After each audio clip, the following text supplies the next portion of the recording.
devant la France Excusez-moi, entière. mais moi je vais dans le Lot-et-Garonne, perso, parce que je suis Clairac, attendue par Julie Poirier. Julie Poirier qui m'attend.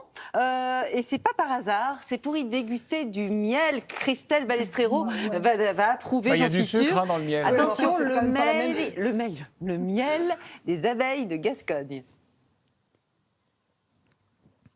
Oui, exactement, Julia. Regardez, on est en plein dans le département du Lot-et-Garonne. C'est vraiment un des départements, un des territoires où on fabrique le plus de miel en France. Tenez-vous bien, 370 apiculteurs, 17 500 ruches. Alors pourquoi on vous parle du miel en plein hiver? Vous allez me dire, au mois de janvier, les abeilles, elles font dodo là. Et bien tout simplement parce que c'est le moment où on en mange le plus en France, parce que la chandeleur arrive sur les petites crêpes, les petits desserts, tout ça, ça va nous faire super plaisir. Et voilà, je suis un peu comme Winnie l'ourson ce matin dans mon pot de miel. J'ai hâte de l'ouvrir et de le goûter. Mais dites-moi, comme c'est pas tellement le moment de produire du miel, justement, à cette période, qu'est-ce qui se passe dans les ruches ? Alors regardez, là on est dans le jardin de Frédéric qui a lancé ses ruches en 2018 à peu près.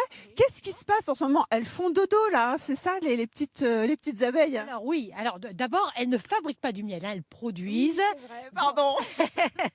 Et là en ce moment effectivement il fait trop froid, donc elles ne sortent pas alors qu'elles sont sorties beaucoup entre Noël, Nouvel An, on a eu 16 degrés, donc c'était l'euphorie. Elles sont dedans quand même là. Elles sont dedans, évidemment. Elles se tiennent chaud, donc elles sont en grappe et elles maintiennent une température d'un peu plus de 30 degrés pour assurer leur survie. Donc elles sont au-dessus de la reine qui est en plein milieu de la grappe et elles attendent qu'il fasse meilleur pour sortir. Si demain il fait 16 degrés, elles vont ressortir pour aller butiner sur les fleurs de tournesol. Alors, tournesol, qu'est-ce que je raconte? Les fleurs en tout cas du jardin. En tout cas, vous allez me dire oui, mais on les voit pas. Attendez, Juliette et Thomas, si j'ouvre la ruche, elle meurt. Je peux vous dire avec la température extérieure qu'il fait. Bertrand, vous êtes avec nous. Comment elle est l'abeille de Gascogne en fait? Elle est reconnaissable, elle est différente des autres? Alors oui, les abeilles, en fait, abeille Apis mellifera mellifera, qui est l'abeille domestique qui nous permet de produire le miel que nous avons.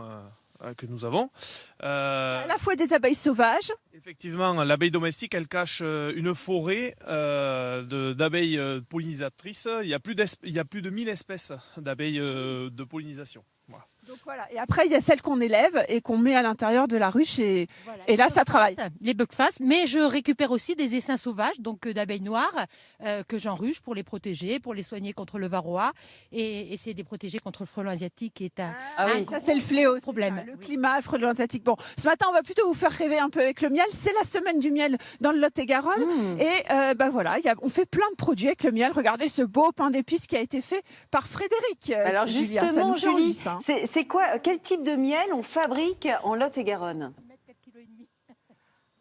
Alors, on fait plein de miel. Alors, ici, chez Frédéric, on fait surtout du miel de fleurs, mais il y a plein d'autres miels, Bertrand. Oui, effectivement, on commence à produire chez nous avec les pruniers, qui est l'emblème du Lot-et-Garonne et d'Agen, la prune dente, à partir du mois de fin mars, début avril. Et puis on va produire des miels jusqu'en septembre avec la diversité qui est notre territoire.